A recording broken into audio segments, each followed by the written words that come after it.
जय श्री राम दोस्तों। आज हम आपको ऐसी जानकारी बताने वाले हैं जिसके सुनने के बाद आप खुशी से झूम उठोगे। तो दोस्तों, क्या हुआ जब अचानक से अयोध्या में राम लल्ला की मूर्ति स्थापना के दौरान प्रकट हुए साक्षात हनुमान जी। ये नजारा देख वहां खड़े सभी लोग धन्य धन्य हो गए। सभी के रोंगटे खड़े हो गए। आज की वीडियो में एक बहुत बड़े चमत्कार की जानकारी आपको देने वाले हैं जो हाल ही में अयोध्या राम मंदिर में हुआ है। अभी आप लोग देख रहे हैं चैनल माइंडेड मैन। दोस्तों, आगे बढ़ने से पहले अगर आप एक सच्चे राम भक्त हैं तो वीडियो को लाइक करके कमेंट बॉक्स में जय श्री राम जरूर लिखें। दोस्तों, ऐसा कहा जाता है जहां पर भी राम कथा होती है वहां पर जो सबसे पहले आते हैं और कथा समाप्त होने के बाद सबसे अंत में जाते हैं वे हमारे प्रिय हनुमान जी होते हैं। यानी कि जब भी और जहां भी प्रभु श्री राम से जुड़ा कोई भी कार्यक्रम होता है वहां हनुमान जी जरूर होते हैं। अब आने वाली 22 जनवरी को इस देश का सबसे बड़ा दिन आने वाला है जहां बरसों का संघर्ष रंग लाने वाला है और हमारे कार सेवकों का बलिदान हमें भव्य राम मंदिर के रूप में हमें देखने को मिल रहा है।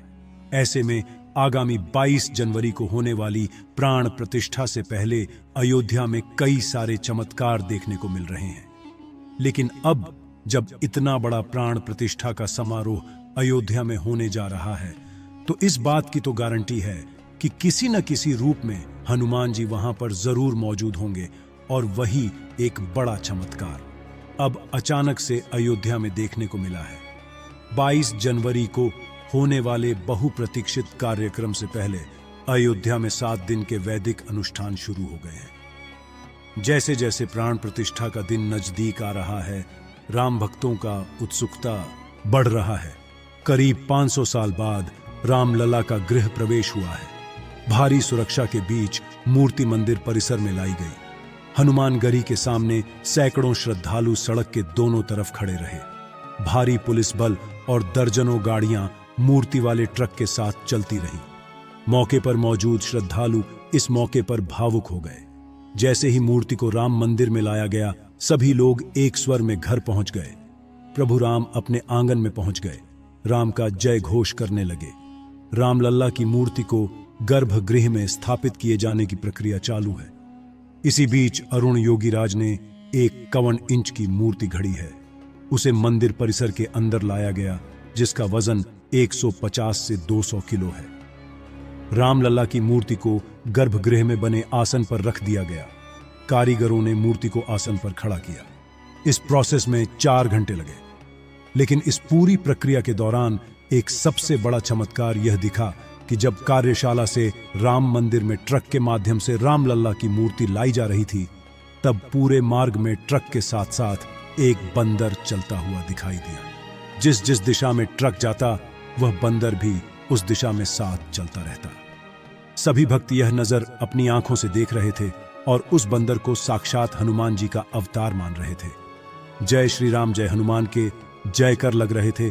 और जब क्रेन की सहायता से राम मंदिर परिसर में रामलाल की मूर्ति को उतारा गया है तो गौरतलब बात यह है कि वह बंदर उस समय भी वहां पर मौजूद था।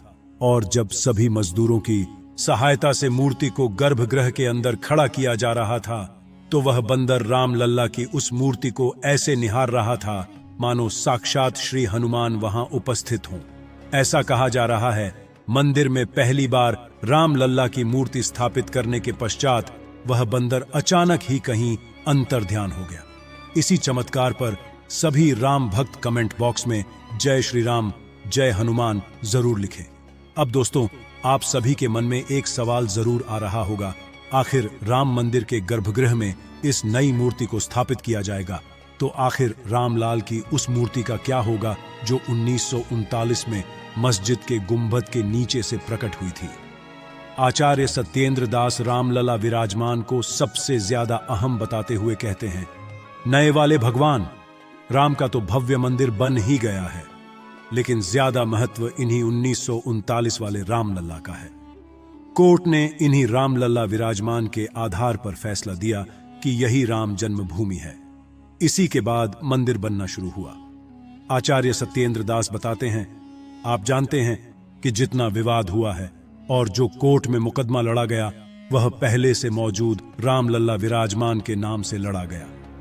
इन्हीं के नाम पर सुप्रीम कोर्ट ने हुक्मनामा दिया है। अब मंदिर गया है तो इसीलिए जैसे रामलला विराजमान की पूजा अर्चना पहले से होती रही, उसी प्रकार से होती रहेगी। उनके मुताबिक जहां नए रामलला रखे जाएंगे, वहीं पर पुराने रामलला भी रखे जाएंगे। रामलला की पूजा के बारे में आचार्य सत्येंद्र दास कहते हैं, सभी संप्रदाय अपनी पद्धति के हिसाब से रामलला विराजमान की पूजा अर्चना करते हैं। 16 मंत्रों से एक एक वस्तु को भगवान को समर्पित किया जाता है। राम के साथ भरत, लक्ष्मण और शत्रुघ्न सभी भाइयों की पूजा होती आई है। अब जो भव्य मंदिर बना है, उसी में इनकी स्थापना होगी। अयोध्या में रामलला का स्नान पूजन उज्जैन के शंख से होगा। ये शंख लेकर श्री महाकालेश्वर मंदिर के मुख्य पुजारी पम घनश्याम शर्मा गुरुवार शाम अयोध्या के लिए रवाना हुए। वे विशेष राम रथ से अयोध्या के लिए निकले हैं। 22 जनवरी को प्रभु राम अपने भव्य महल में विराजमान होंगे, लेकिन प्रभु राम के आने से 5 दिन पहले से ही प्राण प्रतिष्ठा की पूजा अर्चना शुरू हो गई है। लेकिन प्रभु राम के भव्य महल में पहुंचने से पहले राम मंदिर परिसर में एक और अन्य बद्धा चमत्कार देखने को मिला है, जिससे काफी शुभ संकेत माना जा रहा है। दरअसल एक मोर और मोरनी का जोड़ा देखा गया है, जिसका वीडियो भी सोशल मीडिया पर जमकर वायरल हो रहा है। परिसर में मोर और मोरनी का जोड़ा रामलला के विराजमान होने से पहले देखा जाना दुर्लभ संयोग माना जा रहा है। धर्म के जानकार इसे शुभ समाचार बता रहे हैं। राम मंदिर प्राण प्रतिष्ठा के लिए एक तरफ जहां राम मंदिर परिसर तैयार हो रहा है, वहीं भगवान श्री राम का विग्रह आज परिसर पहुंच रहा है। तमाम तैयारियां के बीच राम मंदिर परिसर में मोर मोरनी का जोड़ा कुतूहल का विषय बना हुआ है। विग्रह के पहले मोर मोरनी का जोड़ा परिसर में पहुंचने को लेकर शुभ माना जा रहा है।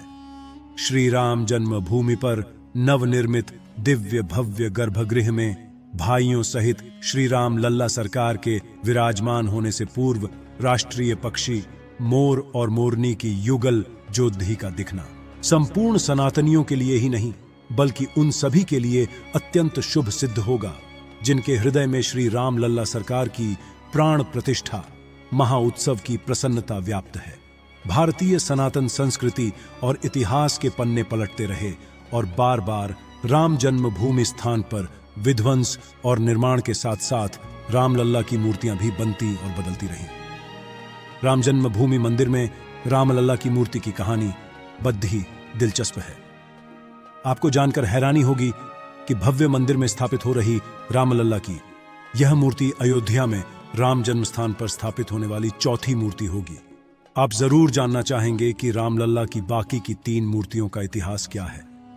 आगे वीडियो में हम आपको बताएंगे महाराज विक्रमादित्य से लेकर बाबर काल और तब से अब तक यानी 22 जनवरी 2024 की प्राण प्रतिष्ठा में स्थापित होने वाली रामलल्ला की इन 4 पवित्र मूर्तियों की कहानी। पहली मूर्ति का इतिहास कहता है, यह ऐतिहासिक मान्यता है कि प्राचीन काल में कभी अयोध्या नगरी का पुनरुद्धार उज्जैन के नरेश महाराज विक्रमादित्य ने कराया था। उन्होंने ही राम जन्मभूमि पर भव्य मंदिर बनवाया था।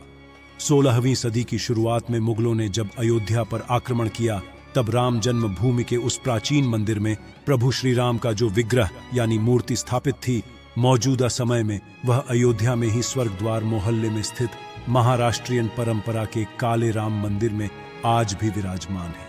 मान्यता है कि मुगल आक्रमण के समय तत्कालीन पुजारी ने इस विग्रह को अपमान से बचाने के लिए सरयू नदी में प्रवाहित कर दिया था, जो 220 साल तक सरयू की धारा में सुरक्षित रहा और 18वीं शताब्दी में एक पुजारी को आए देव स्वप्न के बाद फिर प्रकट हुआ।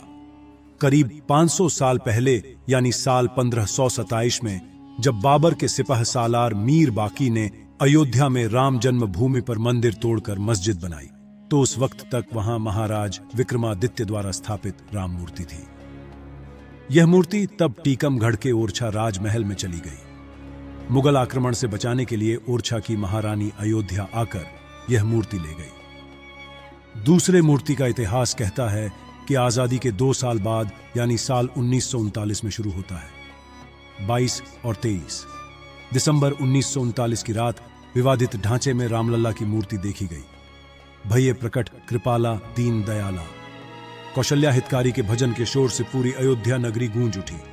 पूरे देश में यह खबर आग की तरह फैल गई। खबर आई कि 23 दिसंबर 1939 की दरमियानी रात विवादित ढांचे के अंदर रामलला प्रकट हुए हैं।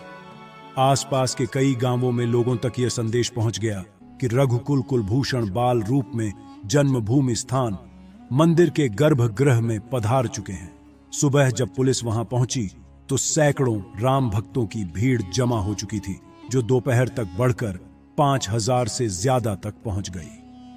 23 दिसंबर 1939 को पुलिस ने मस्जिद में मूर्तियां रखने का मुकदमा दर्ज किया, जिसके आधार पर 29 दिसंबर 1939 को विवादित ढांचे पर ताला लगा दिया गया, जो कि जिला जज के आदेश के बाद 1 फरवरी 1986 को दोबारा खोला गया।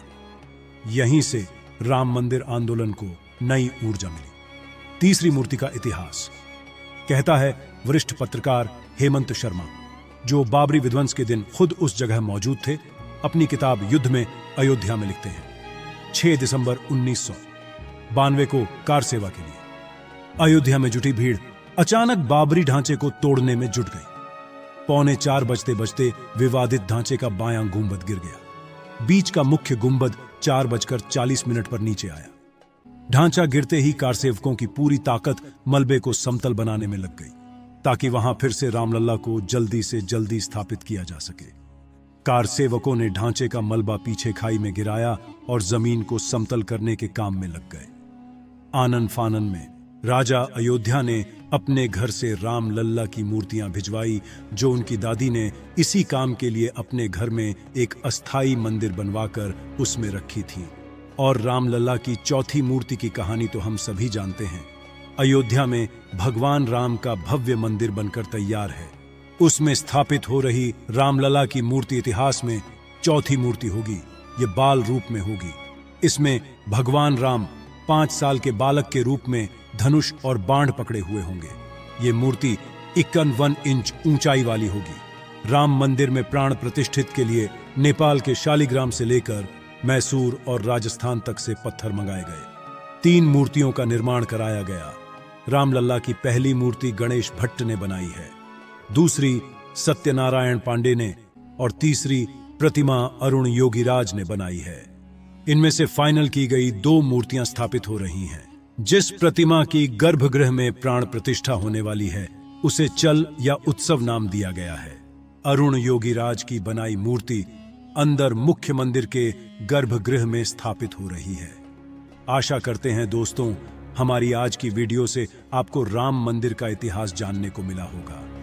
हमारा सौभाग्य है कि हम राम मंदिर के प्राण प्रतिष्ठा अपनी आंखों से देखने वाले हैं। लेकिन इसी प्राण प्रतिष्ठा के साथ उन कार सेवकों की आत्मा को भी शांति मिलने वाली है, जिन्होंने हंसते हंसते राम मंदिर के लिए अपने प्राणों को न्योछावर कर दिया। आप भी नीचे कमेंट बॉक्स में उनके लिए श्रद्धांजलि जरूर अर्पित करें। और अगर आपको वीडियो पसंद आई है तो लाइक करें, और आप भी सच्चे सनातनी हैं तो कमेंट बॉक्स में जय श्री राम लिखकर। रोजाना ऐसी सत्य चमत्कारी घटनाएं देखने के लिए हमारे चैनल माइंडेड मैन को सब्सक्राइब करके बेल आइकन को प्रेस कर लें। आपका बहुत बहुत धन्यवाद। बोलिए जय जय श्री राम।